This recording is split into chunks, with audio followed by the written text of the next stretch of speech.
you're taking So- it. There it goes. Looks You like got it. Dylan just got here and Ryan Steller's filtering in, but other than that, no one else is coming in, so I think we're good to go. Okay, good evening. Thank you once again for joining us on this night. What I am hopeful for, that after tonight, with possibly a few more suggestions and feedback, that our work for the most part will be done. I want to thank everybody's comments and feedbacks. Received a lot of emails after the last meeting. A lot of what the administrators kind of took back with us in your suggestions, your questions, your comments to refine and revise our first plan of being back here 100%. So we thank you for that. Tonight what I would like to do is talk about our plans B and plan C, which is what our hybrid plans look like. There's a couple of them. And then I'd like the principals to talk about what we expect as far as 100% remote learning. I do want to update you though on two changes that have happened since we last met a week ago. One of them is based upon listening in your feedback in regards to the elementary students riding on the buses and the drop-offs. We have since revised how that looks, and to answer a lot of concerns, the UPK and the K kids, the smaller kids, will be in the front of the bus because they will be the first ones to be dropped off, and we're going to be dropping off students by those hallways as the bus enter. And that first hallway does house our UPK, K, and the smaller kids. So we did hear a lot of concerns about where those younger kids would be sitting, so they will be sitting in the front of the bus. So thank you. The other one that I want to mention to you, and I need to be very clear but also very careful in my wording here, is that new guidance from our local departments of health came out last week in regards to positive screening for COVID. So as you know, school districts will not be testing students or employees. We will only screen. I had mentioned that our plan is to send out push notifications to all of the families in the district. So in the morning, you would answer a series of questions and submit those forms to us.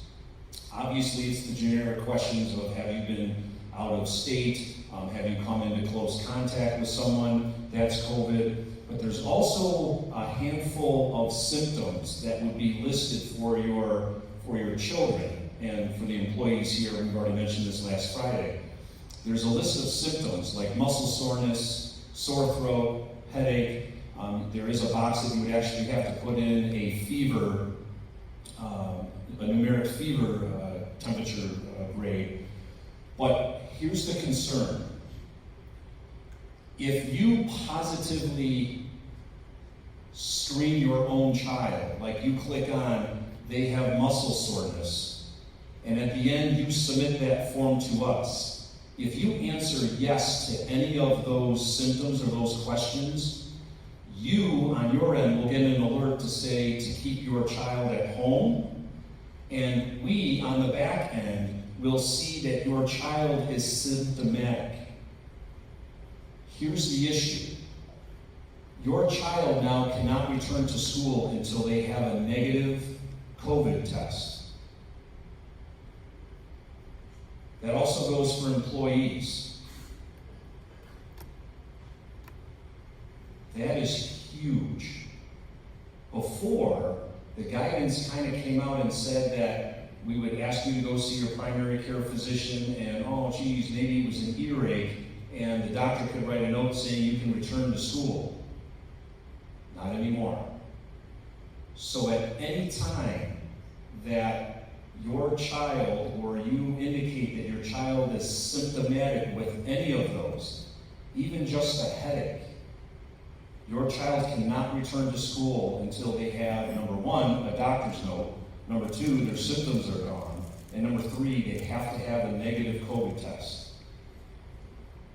I say that because obviously we don't want your child to come to school if they're sick, and we said that to to our teachers and our employees here. We don't want you to come to school if you're sick.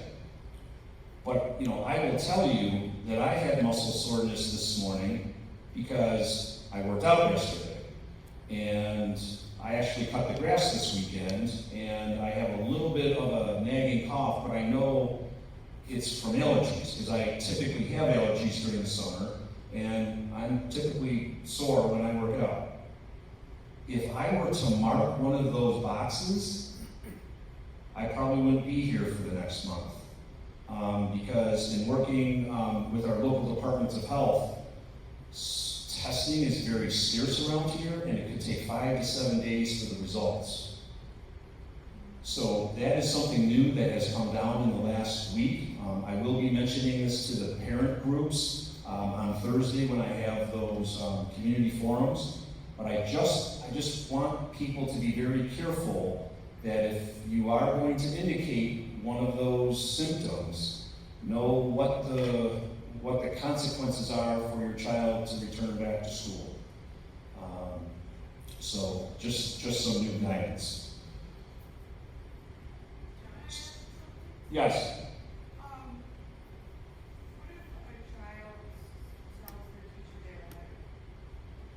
If the child tells the teacher that they have a headache, we will actually send them to the nurse's office. That is where our nurses will come in doing some positive screening. So number one, we will look to make sure that your child doesn't have any pre-existing conditions. Obviously, we'll check for a fever. We'll ask many questions of the child, obviously depending on age of, what have they done the last 24 hours? Did you eat breakfast? Did you eat lunch? We really need to be careful in all of a sudden just saying, oh, you have a headache? Out the door you go. Because we probably won't see him for another few weeks. So there just needs to be a healthy balance in trying to, and again, I know that there were people saying, well, what if I really do have it and whatever? Well, the incubation period is about 2 to 14 days. So, I can't say not to mark those symptoms, but I think people just need to understand what the ramifications are if they do. But our nurses are going to be trained. We have a lot of work to do over the next 3 weeks in speaking with them. I get different flow charts every single day on, if they have this symptom, this is what you need to do. So we'll be working with the families, working with the kids on all of that. I know on a Monday morning I have a headache just because it's a Monday morning. You just really kind of have to put some common sense and, some logic into it. I did make it, in talking with the area superintendents and some of the conversations that we did have regarding that, I did notify my staff that if you aren't returning to work, maybe you're taking a leave day, maybe you're taking a vacation day, maybe you have some doctor, whatever, just don't fill out the form. We only need that form if you're going to be here on campus. So that gives a family a little bit of a leeway to say, geez, my son woke up this morning with a little bit of a headache. I'm not going to send him to school. Well, do you still need to fill out the form if they're not going to be here? Because it is a daily document. I know some families have already said, well, I'll just kind of wait that half the day or the 24 hours, maybe that headache will go away. I can't tell you to do that or not do that. I don't have the, I can't delegate that to you. It's just really going to be a case-by-case basis on how you fill out that form. But it does put a wrench into a lot of this because, again, it's just not a simple, hey, go check your doctor, because you know how long it is to get into the doctor's office. And are they going to write you the script to go get tested? Because what I'm hearing right now, at least in this county, is that you just can't go and get tested. They're asking for a doctor's note, and I know that they're screening doctors on why you're here. So it could really create some roadblocks for us.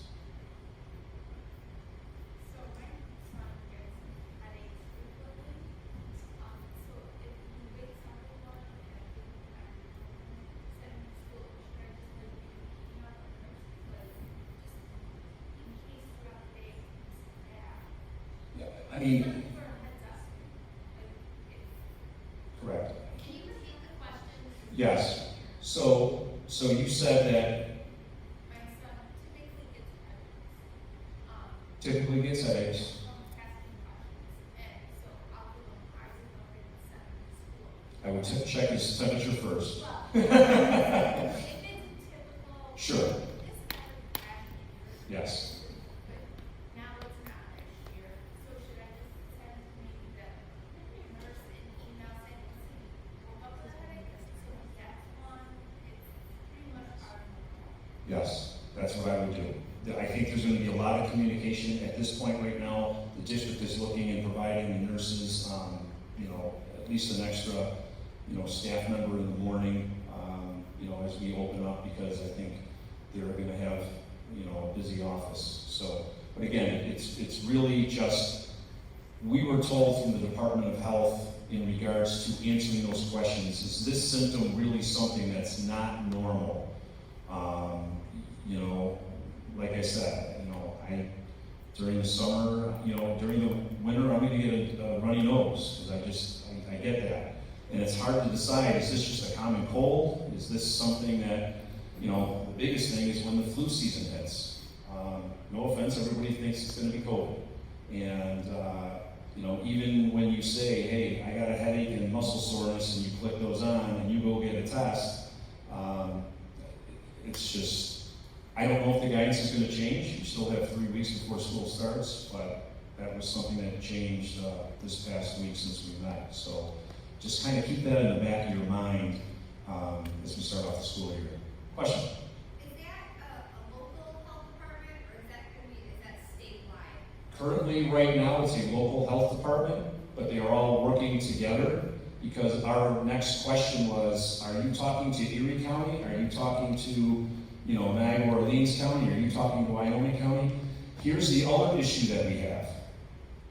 So we have teachers in this district that also have their child's attend, their children attend here.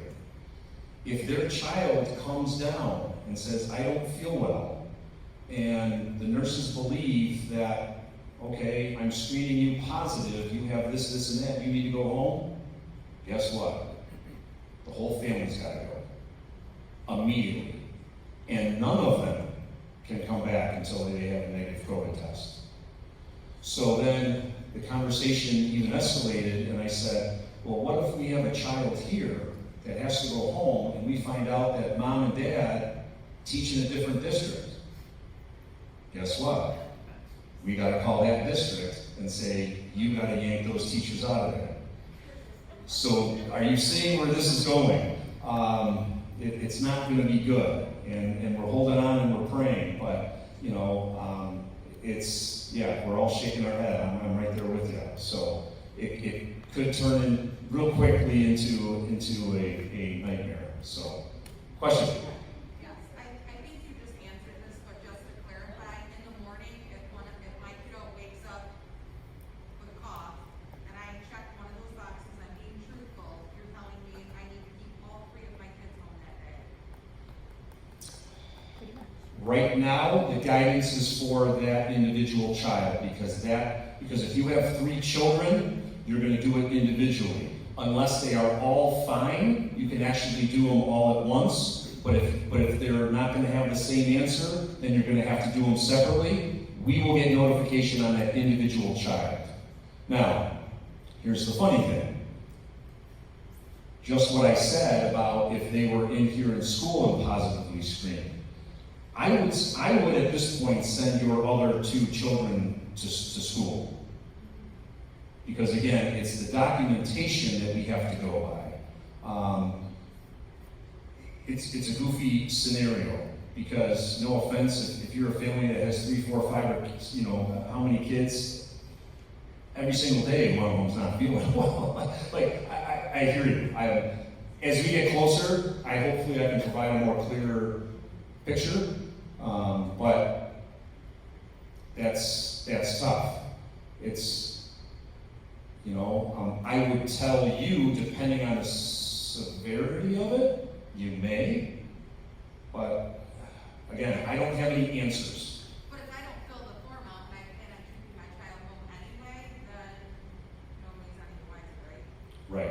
we're going to be watching for the forms that come back that say you're symptomatic. Number one, making sure that child's not in school that day, but then, during the day, if they become symptomatic, we have to get everybody out of it. If your child is kept at home and you send the other two, you'll probably get a robocall saying that your child's not in school. I don't know how much we're going to be following up because we'll have other things going on. We don't know if they just have doctor's appointments or they're out of town or something like that. So I don't think we're going to be calling you to say, hey, why'd you keep your child at home? Are they sick? So it's one of those goofy situations. So again, this Thursday on August 20th, I'll be doing presentations to the community at 9 a.m. and 5 p.m. The community had a chance and still has a chance to upload and write in questions till 3 p.m. on Wednesday, and then I'll try to make those questions and those answers part of our presentation. But what I will do is really go through all of these plans with the community.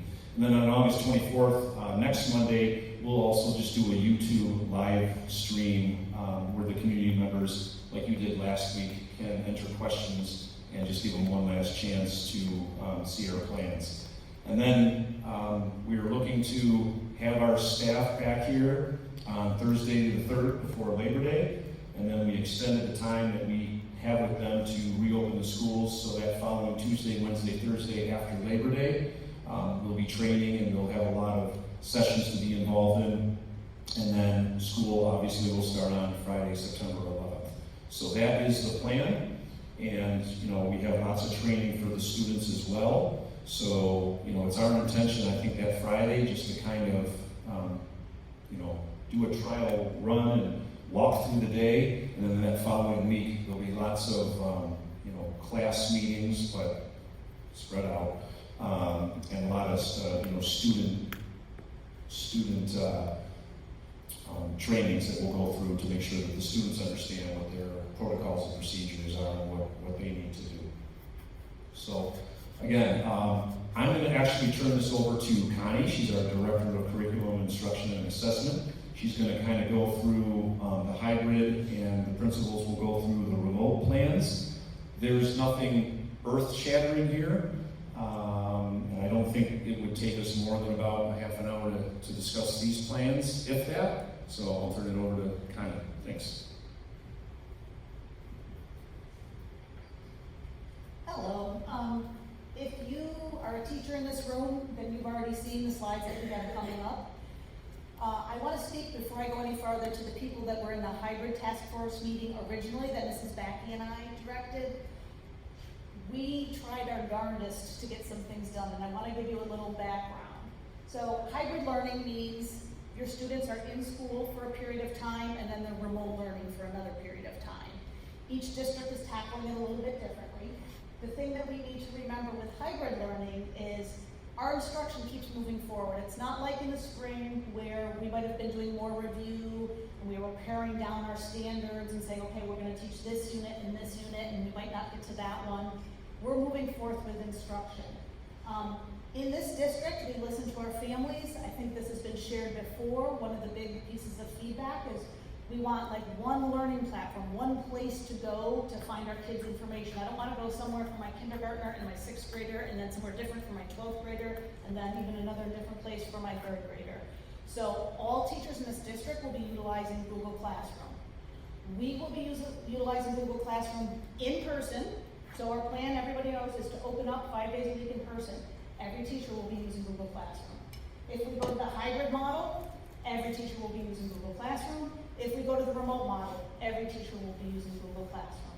So in our conversations with our teachers, this is one of the things we've been saying. So we're going to start off with Google Classroom. We're going to house everything in that one portal for you guys. So let's say that somebody's child is sick and they need to stay home.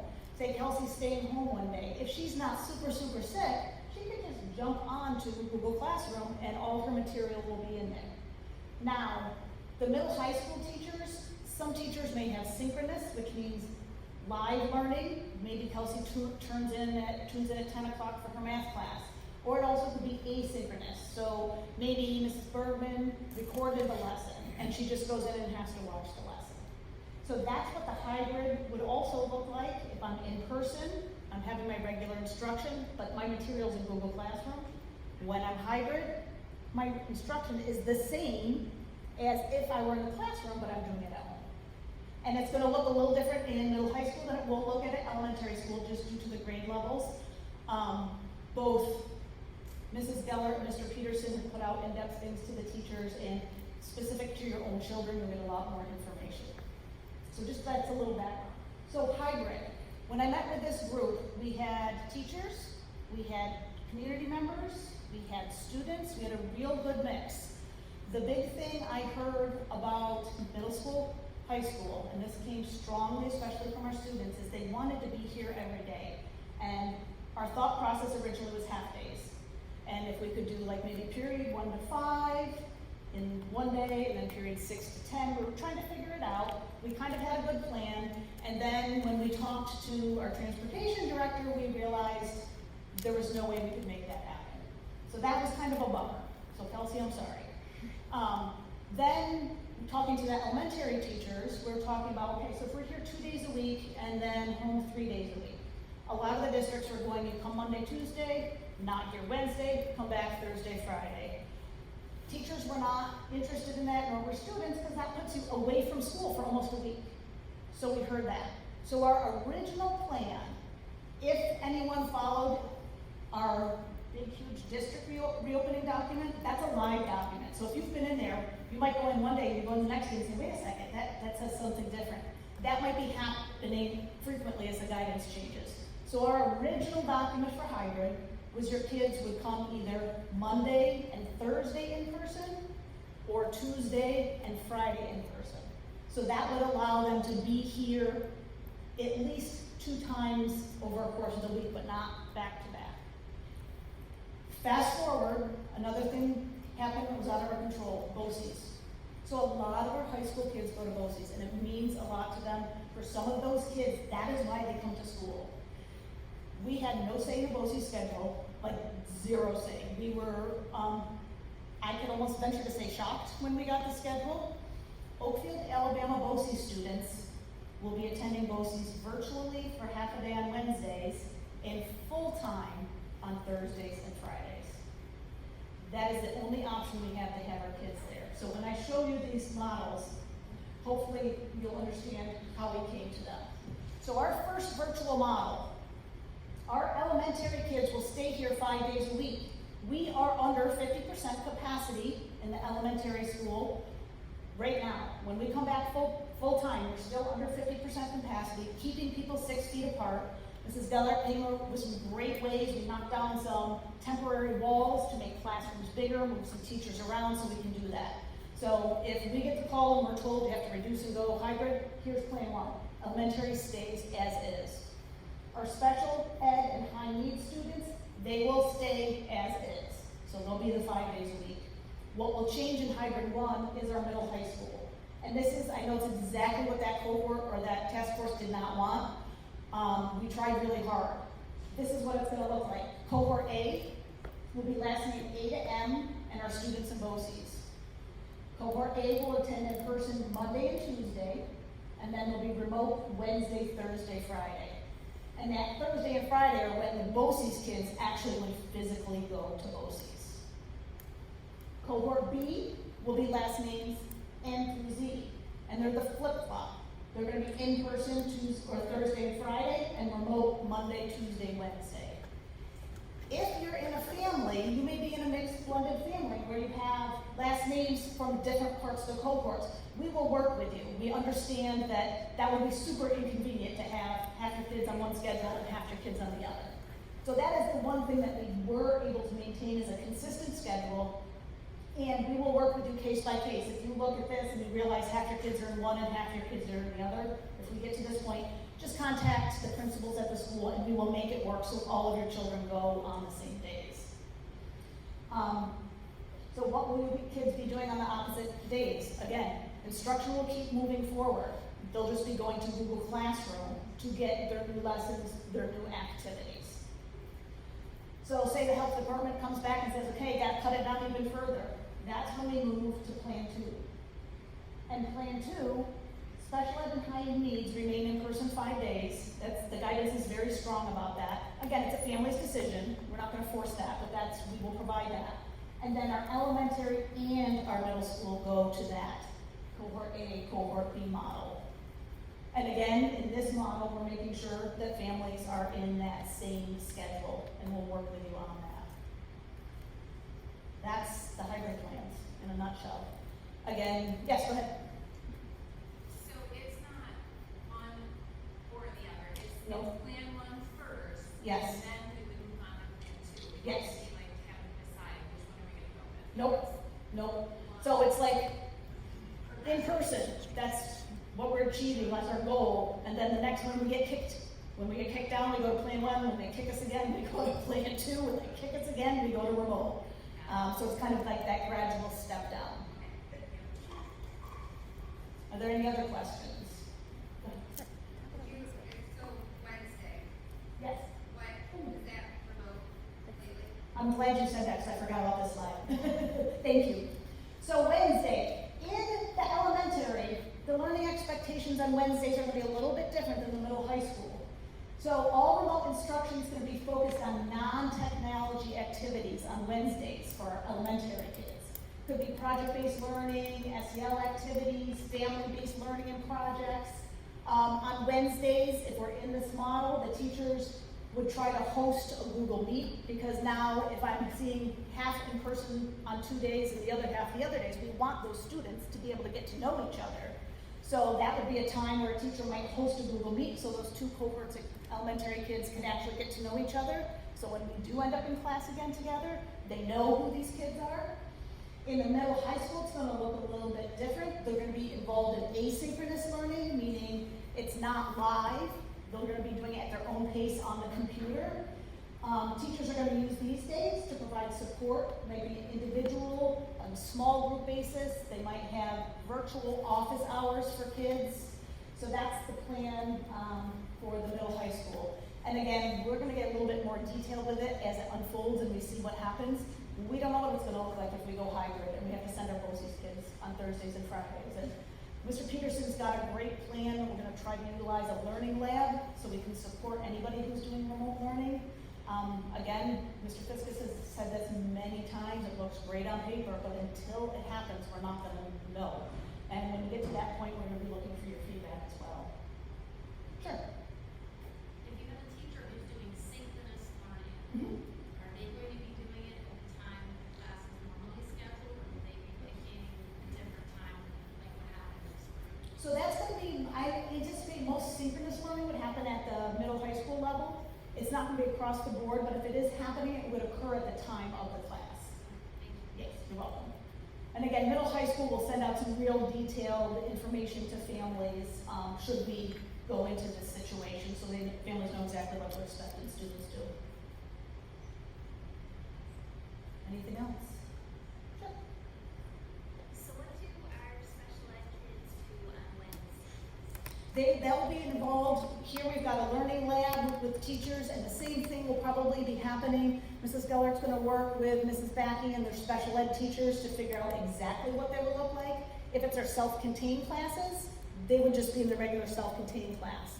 If it's a special ed student who's normally integrated, we have to make plans for those. And we don't have those set yet. It would probably depend on which families choose that option, because not all families are choosing, they have a choice of whether they would send those kids 5 days or not.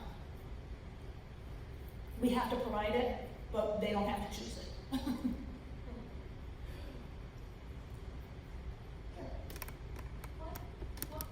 scenario would have to happen for us to go from a 5-day-a-week plan to the hybrid? I don't have that exact answer. My guess is it's something that's going to come from the governor. I would say, we've been told, was it 5% over, we can't open unless we're under 5% infection rate, which New York is way, way below that right now. And then it's a rolling, Yeah, rolling. I don't foresee us going to a hybrid model unless there's a much higher authority telling us that we need to. Based on if the COVID rates starting to get bad and the infection rates, they could tell us to scale back.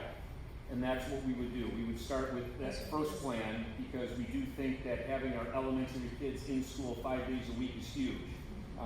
That it's more so that the middle and high school kids can kind of really take the lead in their own learning and learn remotely. So that's our first plan, is if we had to reduce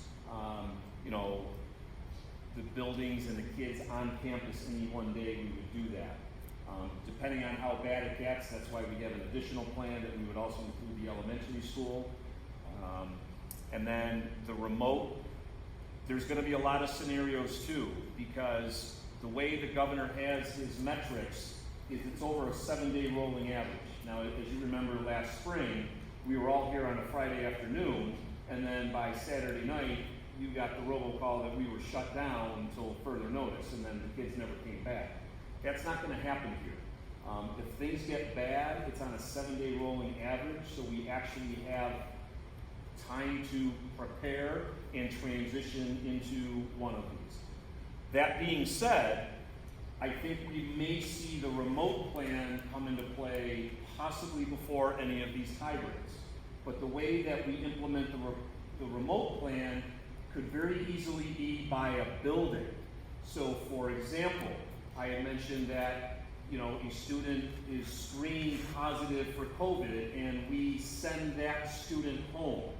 Let's say it's a high school student and they can't return until they have a negative test. Well, 5 days later comes back and boom, the test is positive.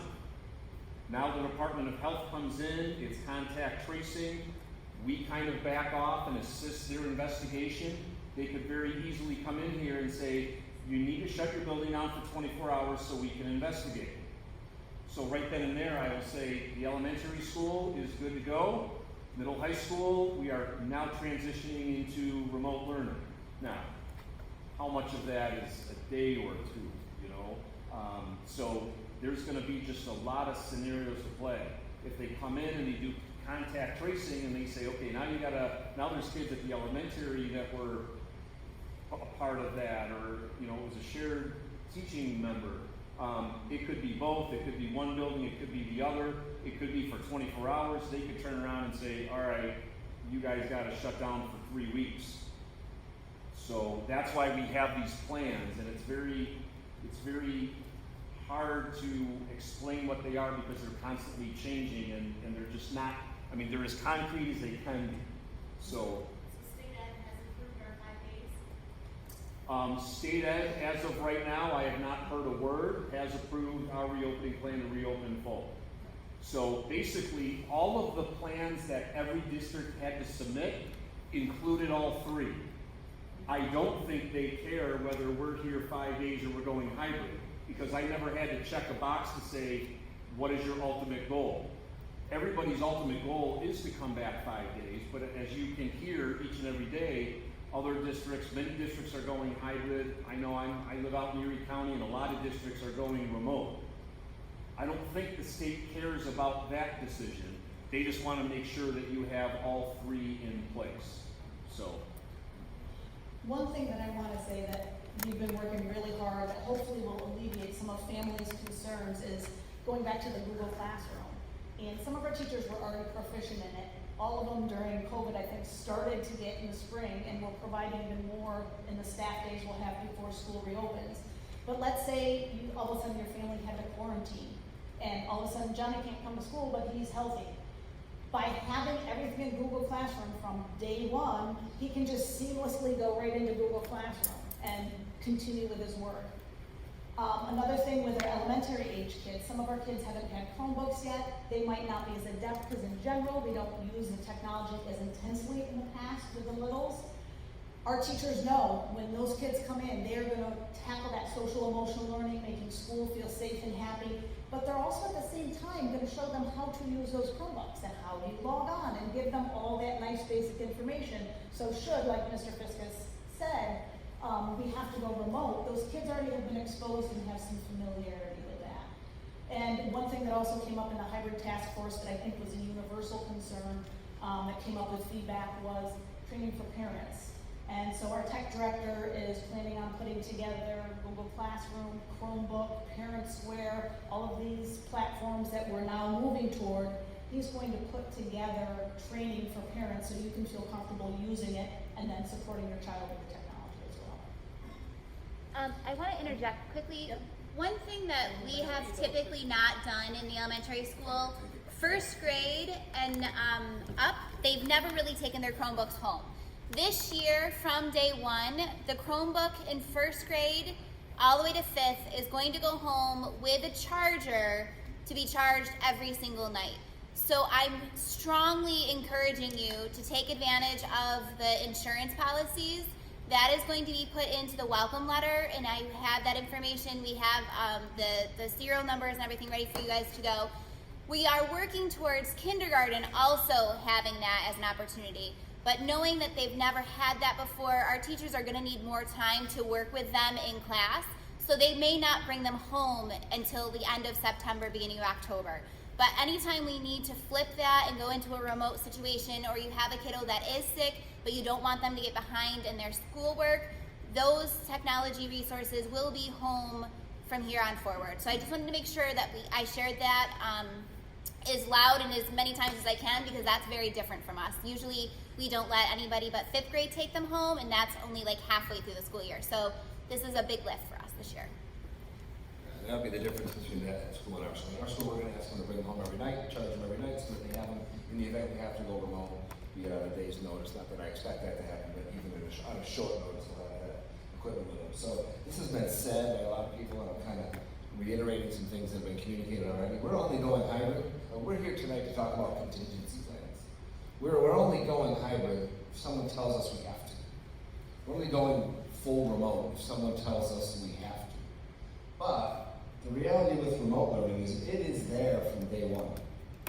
There will be remote learners on day one. So this, in that regard, is not a contingency plan. It's something that we have to prepare for. And I think if it comes to be where we need to be full 100% remote, we'll be prepared. Because again, we'll be doing it from the first day for a small number of students. So these terms are being thrown around a lot, asynchronous and synchronous. It's a dead slide to digest. But really what I want to communicate to you is that our teachers who are offering remote instruction will be doing both of these things at a comfort level that works both for them and their learners. On some days, and in some instances, synchronous learning may take place. We're going to let our teachers set that schedule up within their classrooms. Be it whether it's one kid or all of their kids. Some days it'll work. Tune in and here's a lesson on chemistry, whatever. And they can tune in through the technology we have existing, and they can interact with their peers and their teacher, and it will work. And at other times they'll consume that instruction later, and the assignments later. Maybe it's a day behind. So this is going to go on throughout again, whether we're full remote or whether we're remote with just a handful of kids. So I stole this, most of this from places that I've seen it published elsewhere and in other school districts, and we'll share it with our community as well. But really what we're trying to communicate without me reading this to you is that things will look differently this fall than it did last spring. I think last spring there was a crisis. We responded as best we could. We were flexible, and we wanted to promote flexibility for everyone, and we wanted to survive it. This year, what we really want to do is we want to grow. We want to offer instruction. We want to promote new learning, even if it gets challenging, and we're doing that remotely. So, the differences there, again, I won't read to you, but the grading will look different. We were pretty generous last spring. We'll continue to be flexible and generous, but the expectation will be that you do the work, and that the quality is there. And it is possible for a student who's not doing that and meeting those expectations to fail. And we're going to work with students and support students, whether they're on remote instruction or with us in person, to make sure that doesn't happen. But it'll be different. One of the things I don't think, we learned from last year that we can do differently and do better is how we check in with the students that are remote. This is something we're going to promote from day one for the students that are learning remote, and it's a daily check-in. And they're going to be asked to fill this out before 8 o'clock in the morning. We'll have someone who processes this, and we're going to use it not just to say, hey, you're here, you're tuning in, great. But really what we want to do is take meaningful data from that and to support the learner who's learning from home. So if some of the questions is probably small and you can't read it from where you are, what are you struggling with? What can we help you with? What classes do you need support in? And we have someone who will process this every day and facilitate contact with teachers so that that learner who's sitting at home isn't left to their own devices, isn't left on their own, but really we have someone who can put them in touch with the teachers who can help them. And also with that, the social and emotional needs. Are you struggling with those? And if so, we'll contact the counselors who will reach out. And we'll use those check-ins every day as a means to both take attendance and also to support those that are learning at home. Some general things, I think all of this was said. Google Classroom is going to be there from day one to facilitate this. Parent Square is a new app that we're going to use to communicate with families on one platform. And Goguardian is something. There's a lot of training that has to take place at our end with our staff so that they can find the technology that's comfortable for them to deliver this instruction remotely should they need to do it again for one or all of their kids. So in that regard, remote instruction is in a contingency plan. It's a small reality now for some, but it could become a big reality for all of our kids should someone tell us we have to go that route. And for the elementary, we will also use a check-in form, but there will be pictures and they will be coded with colors because we're used to the zones of regulation. So our kids are used to saying, I'm in the green zone and these are the feelings and emotions I have. So we will be rolling something out that's similar to Matt's check-in form, but watered down for our kiddos. But we're still gonna have a place for parents to ask for assistance and reach out with concerns and questions. And our teachers will then be able to set up appointments to meet those needs as well. One of the other areas we talked about, a daily schedule, it's going to be different for every grade level. My grade chairs are meeting with their teams this week, and they're going to come up with a list of expectations for each grade level from kindergarten up to 5th, and it's going to say what the parents' expectations are, what the child's expectations are, and what the teacher's expectations are. So we're going to communicate that as well for anybody that is in that remote setting for the elementary school. Right, and I gave you kind of a quick Cliff Notes version of that. It was mailed home to the parents who have expressed an interest in remote learning. We have a little bit more detailed information.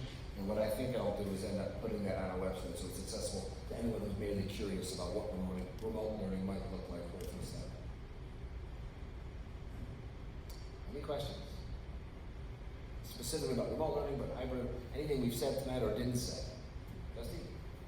Just, what kind of safeguards are built into these programs for when a teacher is one-on-one with a child at home, just to protect both ends, child and the teacher, all crazy times, but. No, it's a good question, and I wish that the person who can answer that fluidly isn't here tonight. So I'll say this. There are safeguards in place. I don't know if I should be the one to speak about those, to describe in detail, but I know last year there was some moments, and I heard stories, hopefully with my own kids, and here, someone's walking across the camera, and nothing too horrible, but the potential is there.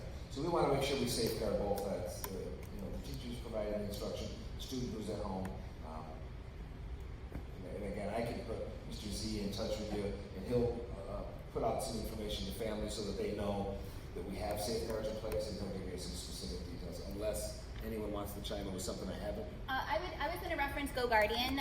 A lot of you have heard of Goguardian. We talk about it always being up and running. We do a lot of communication with our students that Goguardian is always monitoring and adjusting.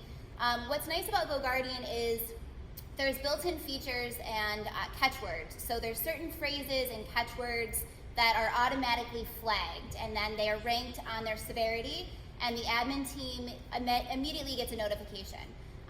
There's other enhancements that Goguardian is rolling out that we're still exploring to make sure that it is a safe environment for both the student and the faculty.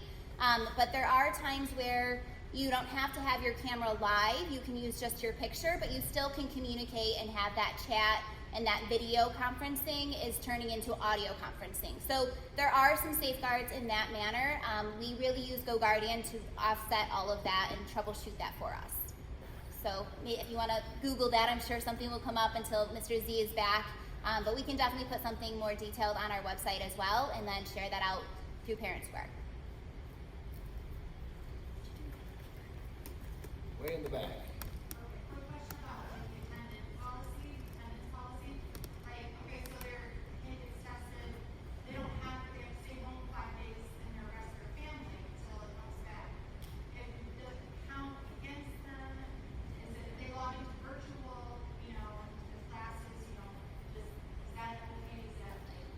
So when a kid logs in virtually, that's gonna count as a day, they're in attendance. If a child is sick, and we don't hear from them and there's no contact, we're gonna mark that as a day where they're not in attendance.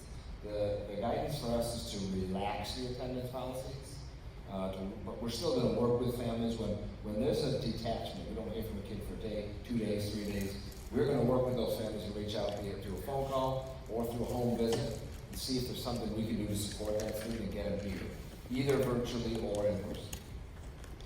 But there won't be anything punitive in place, if that's what you're wondering. Other questions? Yes. I have a question for Lynn. Lynn, do we have the option to say no thank you, please don't send Annabelle home with her Chromebook? So yeah, that's going to be a major concern for some families, which is why I'm really encouraging the insurance. However, if you say no thank you, you're going to have to help me with how else are they going to access that information. Whether they use Emma's because she's your older student and she is more responsible and they just sign in with their own credentials and use Emma's Chromebook, those are conversations that you're going to have to feel comfortable with at home, and we can talk about on a case-by-case basis. If we have our own personal Chromebook, it's not a school Chromebook, can we still do the same thing? As long as you log in with your child's credentials, they'll have access to everything that we have here on school campus. Okay, thank you. You're welcome. And Annabelle would be fine with her Chromebook. If Jake Gaylor can do it, Annabelle can do it.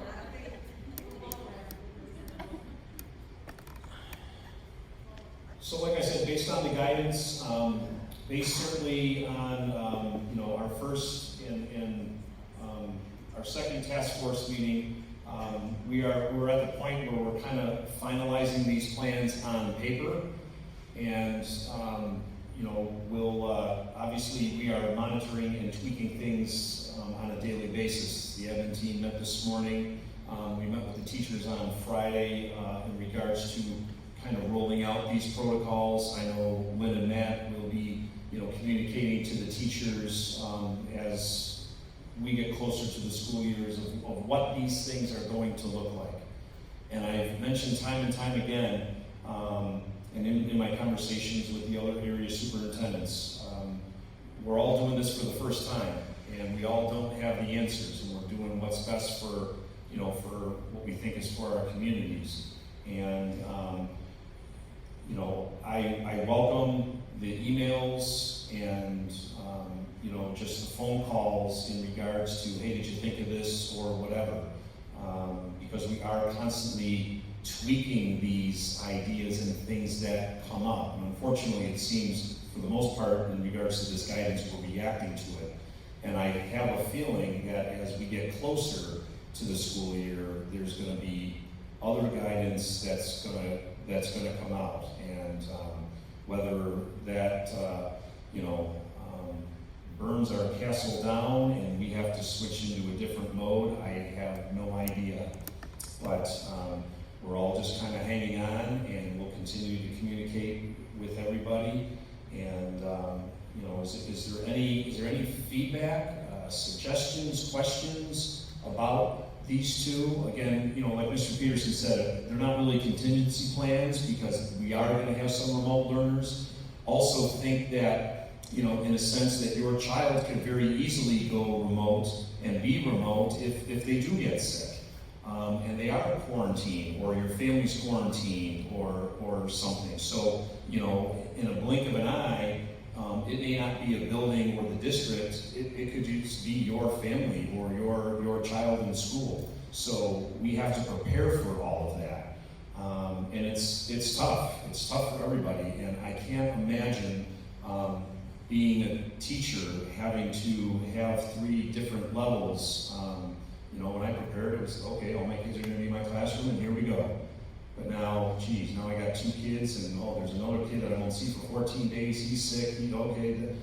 I can't possibly imagine, so we have to be flexible. And we do. We talked about making sure that it's not only flexible for your kids and your children, but also flexible for the teachers. They have to feel comfortable in their own classroom, no matter what they do. And I think like Lynn and Matt said, some teachers will pick synchronous and say, hey, I want you to click on at 8:15 every morning because I have my social studies class. But for other teachers, that's not going to work. They may say, hey, look, I teach 5 classes of the same math class. I'm just going to upload a 30-minute video, and all my students watch it and hand in the assignment within 24 hours. It's going to look very different because it's not a one-size-fits-all. It can't be. Like Lynn said, the elementary will look very different than the middle and the high. So we're putting these plans together, and I have to praise everybody for their teamwork, and again, thank you for being a part of this. Nobody seems to have the right answers, and it's all being reactive. But I think OA is in a very good spot to open up and be ready for September. So, yes. I'm just kind of thinking, I guess nice scenario, the teacher and the parent. Say we go hybrid, you were told that we have to be in school for that. So I'm expected to teach during the day and teach my kids during the day. I don't know, I guess I'm just trying to wrap my head around that because my husband still works 5 days a week. So I know I was asking you, are we able to bring our kids into the classroom with us? I guess that's kind of where I'm not sure how any of that's going to work. Do you know what I mean? Well, if you're talking the hybrid model, you would still be teaching, and depends on the plan, you would still be teaching 5 days a week. You'd still have kids with you 5 days a week. If we were in the first one, yes. Correct. Correct. If you're in the second one, you'd have, Home and I'm supposed to be here at work, still Right. teaching to get who's teaching them at home and my husband. You know what I mean? I'm just kind of. right. And all I can say right now is we could talk and work on something like that. I mean, Seriously, bringing our kids to school with us at that point would be an option. it's an option right now, isn't it? Yeah, I mean, but again, you still have a different cohort Monday, Tuesday, different cohort Thursday, Friday, so the only hybrid remote day you would have would be Wednesday. You still have to service your own children, you know what I'm saying? So, Well, there's 3 days that they won't be in school. your personal kids, School. correct, yeah, so. All right, I'm just kind of clarifying, Mhm. speaking out loud, so. Right, correct.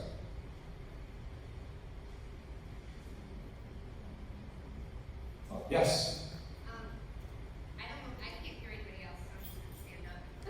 When everybody else talks, I'm like, I have no idea what you just said. One, having looked at a number of different school plans, I do wanna say thank you.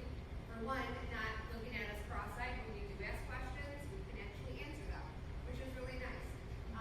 There's no shouting or screaming like in Williamsville, so that's also very nice. And so I just wanna say thank you for having the step-down plans, because it seems to be that a lot of districts are just saying, okay, we can do this or this. My own district, AB, remote Wednesday, we're coming in, sorry about your kids, you do what you gotta do with those, and, we're there 5 days a week, whether the kids are there or not. But being able to give us the step-down, you're 5, you're going to this, you're going to this, thank you.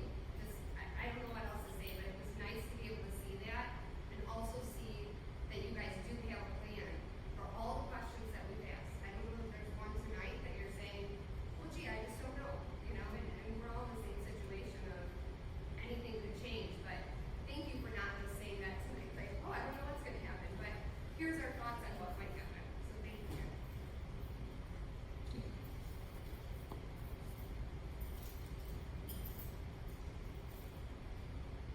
yes. I want to get a little bit better understanding of the hybrid from the middle high school level. On the step down for elementary, it's full-time, 5 days, still under plan 1.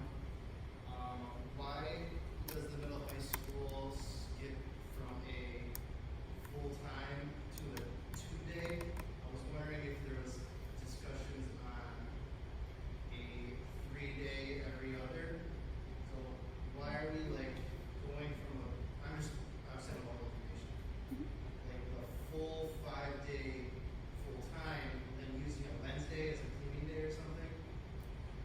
So, the first philosophy behind that is if we had to go hybrid, and who would, let me word this the right way.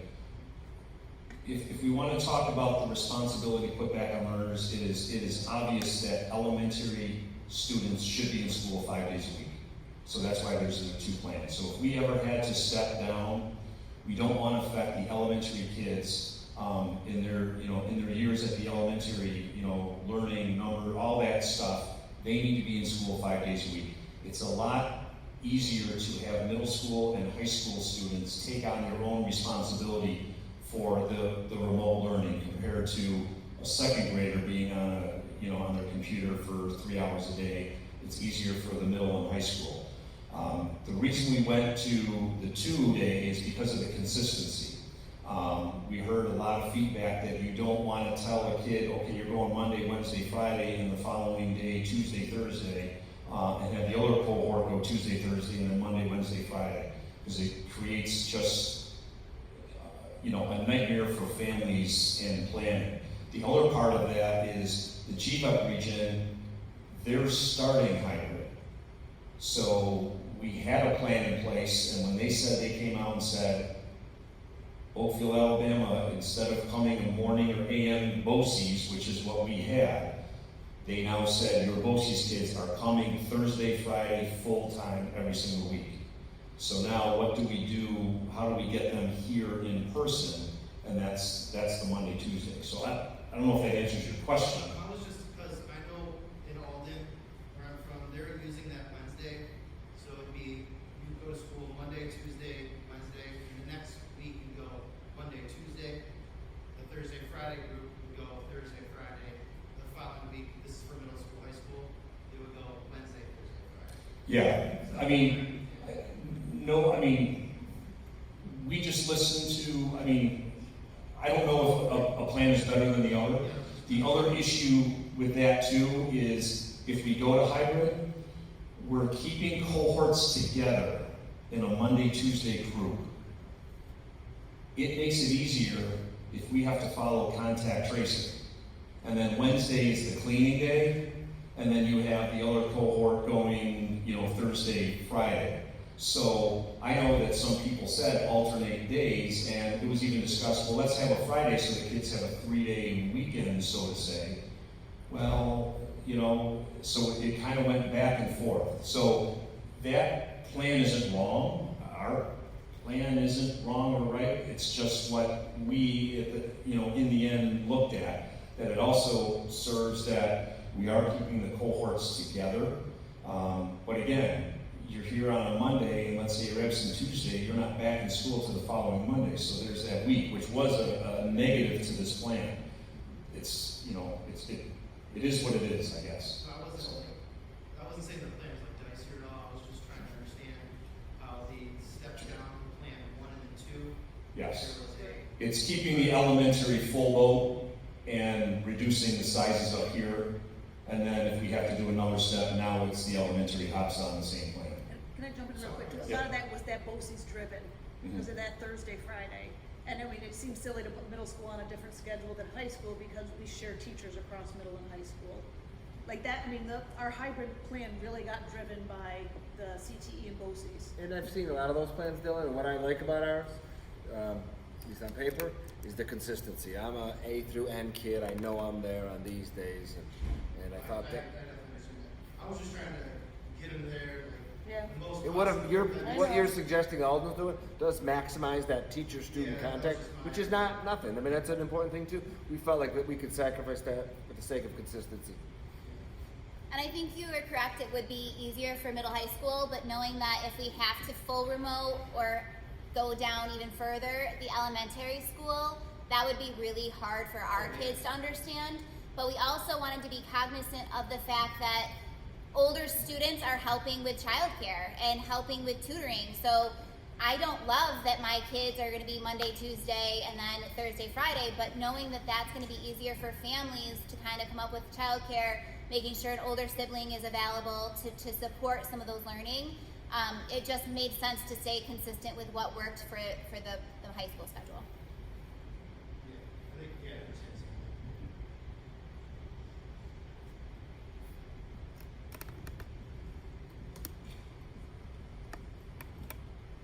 Anybody else? Any other comments, suggestions? Again, I just wanna thank you. It's been a lot of work, and I appreciate your time and your willingness to be a part of this, committee and this work. It shows that you take, real concern into, the education of our kids here at OA. You've already jotted down some notes. We'll get back to the appropriate people, and we'll review these plans over and over and over and over again.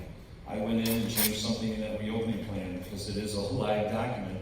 I had to change a paragraph in there just because of different guidance that I'm hearing and different conversations that I'm in. So, I just, again, want to thank you for your time and your willingness to provide these comments and suggestions. My email blows up 100 times a day with people commenting, and I read every single one of them. So please, tell people to keep them coming, and it's nice to know that I think we're doing what the community wants. Lots of questions and concerns from teachers and other support staff and the bus drivers and the grounds crew and the cafeteria. It gets to be overwhelming, but we're trying to answer those questions, and we don't have the answers. We'll work with each one, and I think the biggest thing going into the fall is we just have to be flexible and compassionate and supportive, and have a little grace with one another, and just work towards a common goal. Because I mentioned this before, we all have our difference of opinions and thoughts, and everybody's got a different story, and their families are in different spots. So we just continue to plug along, and I think, like I said, OA is in a great spot. We've got a couple of parent community forums coming up, and I'm sure there'll be some comments and suggestions raised then and there, and some questions, and we'll move forward. But unless something major happens, you will receive information from the buildings and from myself over the next few weeks, because come this Friday, we'll be sending them back in a couple weeks. And as I said before, I know it's scary. I know it's nerve-wracking, and I'm right there with you. I know we all are. And it's just human to do that. There's a lot of unforeseen things coming up. I can't predict the future. I wish I could. But we'll do our best to obviously make sure that the kids and you feel comfortable sending your kids here, that our staff feel comfortable working here, and we'll do our best to reopen. And it's not going to look normal. It's not going to look the same, but we're here to service our kids and our Hornets and give them the best education and the opportunities that we can provide. I still don't have an answer about sports. As soon as that comes out, I'm sure everybody's Twitter and Facebook feed will blow up, and coaches will be out here at 6 o'clock in the morning, well, probably at midnight coaching. So we're just waiting on all of that stuff too. So it does get frustrating, because I'm one of those people. Let me know now. If you're not going to have it, let us know now so we can prepare for it. And if you are, let's get ready for it. So a lot of questions that still need to be answered. But again, thank you for your support. If you could be the leaders and go out there and discuss with people if they have questions. Again, our emails and our phone lines are always open, but it's nice to know that you could go out there and at least have a rationale and an understanding of where these decisions were made, and that you were a part of these decisions moving forward. So, all right, I'm sure everybody's got busy schedules, so if you don't have anything else, thank you again, and we'll see you and talk to you soon.